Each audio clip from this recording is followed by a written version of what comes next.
Dr. Rekha. She is assistant professor in Manjeri Medical College and she will be speaking on HCQ toxicity. Over to you, Dr. Rekha. Good afternoon, everybody. First, I would like to thank Papa Madam for giving me this opportunity. So today I will be dealing with HCQ toxicity. So HCQ is a very effective and cheap drug used for many diseases, like especially rheumatological diseases like rheumatoid arthritis, SLE, dermatological diseases, DLE, lichen planus, and many other respiratory infectious and hematological diseases. So let's see what are the effects of HCQ in eye. The most important is HCQ retinopathy. We have other effects like keratopathy and ocular imbalances, but these are all very transient and reversible. So we'll be focusing more on HCQ retinopathy. So let's see what is the mechanism. HCQ actually binds to the melanin present in the retinal pigment epithelium and it gets accumulated in the RPE. So what happens, there will be lysosomal damage and reduced phagocytic activity. So all these rod outer segments get accumulated in the RPE, and finally there will be a photoreceptor loss and RPE atrophy.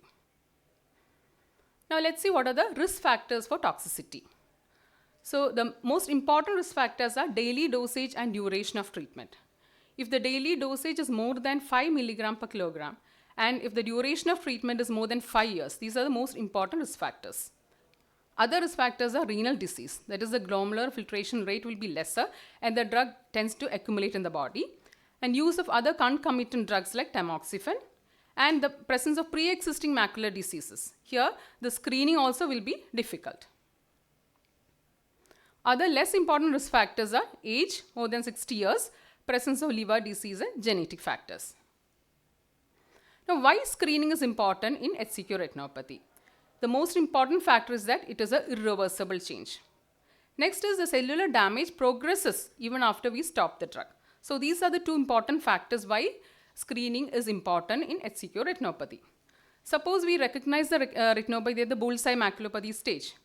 Even if we stop the drug at that stage, the disease can progress for years and finally it can lead to permanent loss of visual acuity. But if we recognize it early, before the RPE damage occurs, even though the progression occurs, the fovea is not affected and the vision can be saved. Now let's see the screening frequency. So baseline screening will be, we'll do a fundus examination within the first year of use. Then we can add visual field examination and OCT if there is any macular changes. Now we should start an annual screening, usually after 5 years of use. That is, the retinopathy is very slowly progressive. So during the first 5 years, usually there will not be any change. So after 5 years, we have to do an annual examination.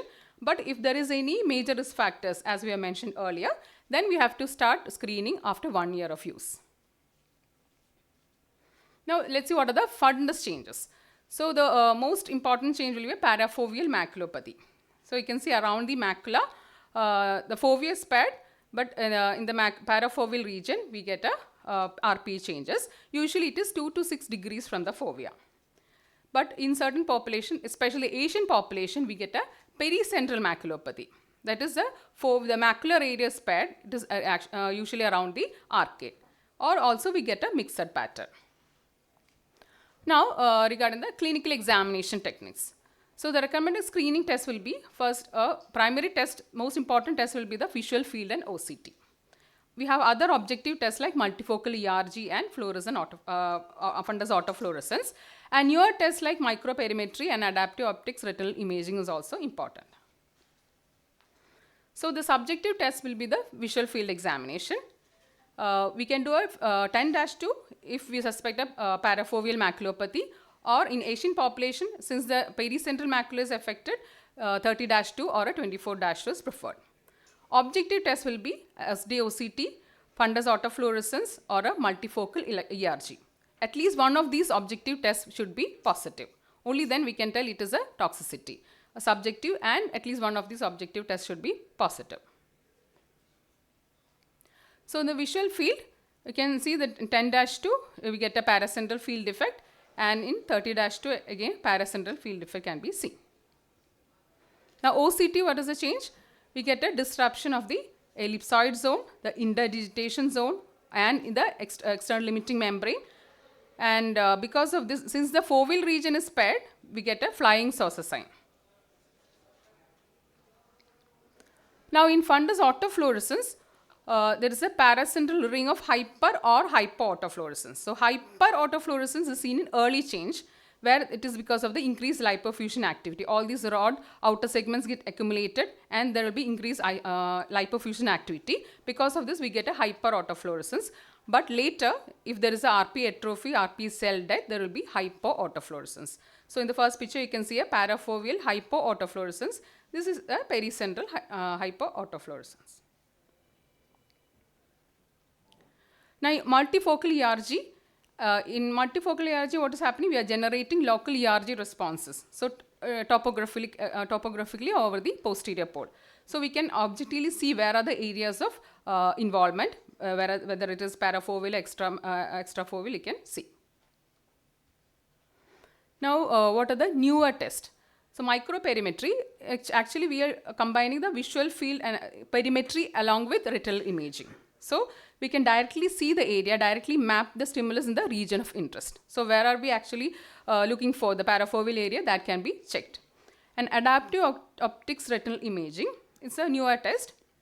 Here, it corrects all the ocular aberrations are corrected and it allows for high resolution visualization of photoreceptor mosaic. So, directly we can see the area of photoreceptor loss. Now, certain tests are not recommended now. That is fundus examination alone or time domain OCT, fluorescent angiogram, full field ERG, Amsler grid, color vision testing and EOG. These are not recommended as screening. Now, we will move on to the management. So, what is the management? Discontinuation of the drug in conjunction with the treating physician. That is the only treatment here. So, there is no medical treatment or dietary modification is not part of the treatment. Discontinuation is the only treatment.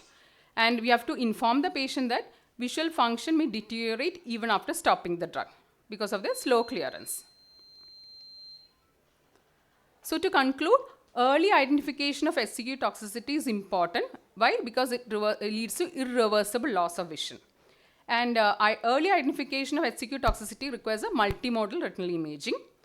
And one more important point is HCQ is a very effective and cheap drug. So, it should not be discontinued as such. If there is any doubt, we have to confirm the test because it takes so much of time to, for retinopathy to occur. So, we have enough time to confirm the diagnosis and only then we have to discuss with the treating physician, only then we have to stop the drug. So, thank you all for your patient hearing. Thank you, Rekha, for the excellent presentation.